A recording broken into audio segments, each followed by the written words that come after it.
Everyone, আসসালামু আলাইকুম। আমি Anjuman Safa. Welcome back to my channel Anjuman Safa's blog. কেমন আছেন সবাই? আশা করছি ভালো আছেন। আলহামদুলিল্লাহ, আমরাও অনেক ভালো আছি। আবারও চলে এলাম আপনাদের মাঝে নতুন একটি ব্লগ নিয়ে। আমি আশা করছি আমার আজকের ব্লগটা আপনাদের খুবই ভালো লাগবে।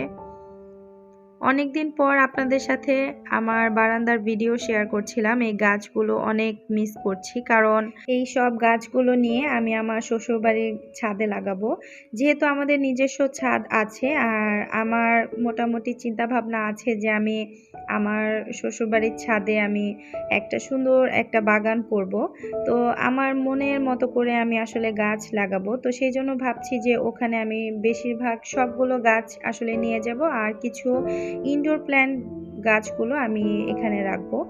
তো সেই জন্যই আসলে গাছটা আমি আপনাদের সাথে একটু লাস্ট বার শেয়ার করলাম। অনেকবার আপনাদের সাথে শেয়ার করেছিলাম আমার গাছগুলো। আমার আসলে গাছ খুব ভালো লাগে। গাছে আসলে খুব একটা শান্তি লাগে। গাছের সামনে দাঁড়িয়ে কিছুক্ষণ সময় কাটাতেও আমার খুব ভালো লাগে। তো যাই হোক, আমি এখন এই বিষয়টা আমি আপনাদের সাথে ইনশাল্লাহ পরে শেয়ার করব। আর আমি যখন আমার শ্বশুরবাড়ির ছাদে যখন গাছটা নিয়ে সুন্দর করে সাজাবো, গুছাবো, তারপর সুন্দর করে গাছ লাগিয়ে আপনাদের সাথে ইনশাল্লাহ শেয়ার করব। আর আজকে আমি ইফতারি বানাচ্ছিলাম। তো ইফতারির মধ্যে ভাবলাম যে একটুখানি মিঠাই যেহেতু আছে, তো ভাবলাম যে একটুখানি তেলের পিঠা বানাই। তো কি সুন্দর একটা অবাক করা বিষয় যে আমি তেলের পিঠা যখনই বানাই আমি অবশ্যই ডিম দেই। তো একটা ডিম আমি ভেঙেছি, একটা ডিমের মধ্যে 2টা কুসুম বের হয়েছে। আমি আসলে দেখে অবাক হয়ে গিয়েছিলাম। তো এই জিনিসটা আসলে খুব সুন্দর ছিল, এই দৃশ্যটা। আমি এটা ভাবলাম যে আসলে একটুখানি দেখাই। এইটা আসলে মোবাইলে যখন ভিডিও হচ্ছিল তখন আমি দেখে অবাক হয়ে গিয়েছি, কিন্তু যখন আমি হাতে নিয়ে এটা রাখতে গিয়েছিলাম আলতো হাতে, কুসুমটা ভেঙে গিয়েছিল। যাই হোক, কুসুমটা তো ভেঙে গিয়েছে, সেই জন্য আর দুঃখ করে লাভ নাই। এখন মোটামুটি তেলের পিঠা বানানোর জন্য সব কিছু রেডি করে রেখেছি। আর হচ্ছে আজকে আমার খুব মন চেয়েছিল যে কয়েকটা তেলের পিঠা বানাবো, সবাই মিলে খাবো। তো যাই হোক, এখন আমি মোটামুটি সব কিছু রেডি করে নিয়েছি। আর আপনাদের সাথে আরেকটা কথা শেয়ার করি, সেটা হচ্ছে তেলের পিঠার যে চালটা, সেই চাল যত বেশি ভেজা থাকবে তত বেশি ফুলে পিঠা। আর আমি পিঠার মধ্যে কোনো সোডা কিছুই ব্যবহার করিনি, আমি একদম ন্যাচারালভাবে এই পিঠাটা বানিয়েছি। আমি এখানে চাল ব্লেন্ড করে নিয়েছি, আর সামান্য পরিমাণে ময়দা দিয়েছি, ডিম দিয়েছি, তারপরে মিঠাইটাকে একটুখানি জাল করে তারপরে মিঠাইটা ব্যবহার করেছি, আর একটুখানি নারকেল দিয়েছি, স্বাদ মতো একটু লবণ দিয়েছি, দিয়ে আমি পিঠাটা ভেজে নিচ্ছি। তো আমার পিঠাটা অনেকটা ফুলেছিল, আর মাশাল্লাহ পিঠাটা খেতে দারুণ ছিল। তো এই তো আমি আপনাদেরকে দেখাচ্ছি পিঠাটা কি পরিমাণ ফুলেছে। তো আমার একদম সোডা ছাড়া, এই সব কিছু ছাড়া পিঠাটা ফুলেছে। আর আপনারা চেষ্টা করবেন ময়দাটা ব্যবহার করার জন্য, কারণ যে কোনো পিঠার মধ্যে ময়দা ব্যবহার করলে পিঠাটা একটু ফুলে ওঠে। এই ফোলা ফোলা পিঠা জিনিসটা খুব ভালো লাগে, যেমন লুচি, তারপরে এই ধরনের ভাজা পিঠা, তেলের পিঠা, এগুলা যত ফুলবে তত খেতেও মজা, দেখতেও সুন্দর। এই তো আপনারা দেখতেই পাচ্ছেন আমার পিঠাটা কি সুন্দর মাশাল্লাহ ফুলে উঠেছে। তো এভাবে করে আমি কয়েকটা পিঠা বানিয়ে নিব।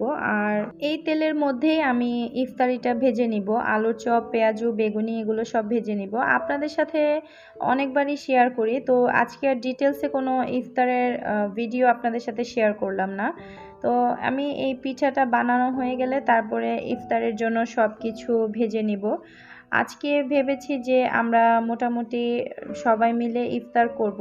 তো ভাইয়ারা আসবে, আর আমার সবাই মিলে ইফতারি করতে খুবই মজা লাগে, কারণ ইফতারি বিষয়টা হচ্ছে একজন দুইজন ইফতারি করলে ভালো লাগে না, সবাই মিলে ফ্যামিলি সবাই মিলে ইফতার করলে ইফতারির স্বাদটা আরও বেশি বেড়ে যায়।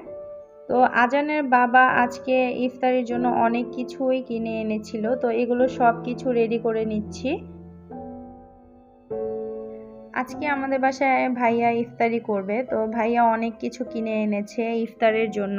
আজানের বাবাও অনেক কিছু কিনে এনেছে ইফতারের জন্য। তো এগুলো সব কিছু রেডি করে নিচ্ছি। আর আমার কাছে ইফতারের মধ্যে বেশি পানি জাতীয় খাবারটা ভালো লাগে, শরবত, মাঠা এগুলো। তো এগুলো খেলে আসলে একটুখানি শান্তি লাগে।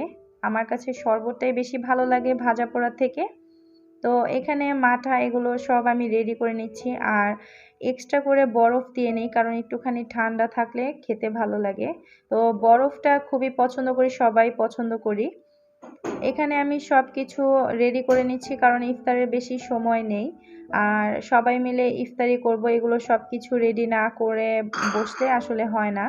আর যেহেতু আফিফা এখন একটুখানি দুষ্টুমি করে, কারণ বাচ্চা মানুষ হাঁটা শিখেছে, তো ও তো সব কিছু দুষ্টুমি করে সব কিছু এলোমেলো করে ফেলে। তো ওকে নিয়ে কাজকর্ম করতে অনেকটাই টাফ হয়ে যায় আমার জন্য।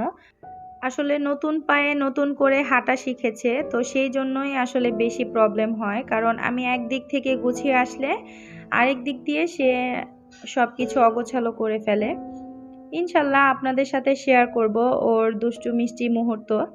তো যাই হোক, আপনাদের সাথে আরেকটা কথা শেয়ার করি, সেটা হচ্ছে আমি যতটুকু সম্ভব চেষ্টা করি আপনাদের সাথে আমার কাজের, আমার সাংসারিক সব গোছানো অগোছানো আমার কাজকর্ম সব কিছুই শেয়ার করার চেষ্টা করি। তো আপনাদের সাথে শেয়ার করতে আমার ভালো লাগে, কারণ আমি চাই যে আপনারা আমাকে দেখে শিখুন। আমি চাই আপনারা নিজেরা স্বাবলম্বী হন এবং অন্যকেও স্বাবলম্বী করতে সাহায্য করুন। এই হচ্ছে আমাদের নারীদের কর্মব্যস্ত জীবন। তো যাই হোক, এখন এগুলো সব কিছু আপনাদের সাথে কথা বলতে বলতে এগুলো সব কিছু রেডি করে নিলাম।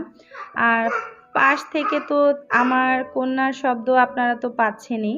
তো যাই হোক, অনেক দুষ্টুমি করে, ওর দুষ্টু মিষ্টি মুহূর্ত ইনশাল্লাহ আপনাদের সাথে শেয়ার করব।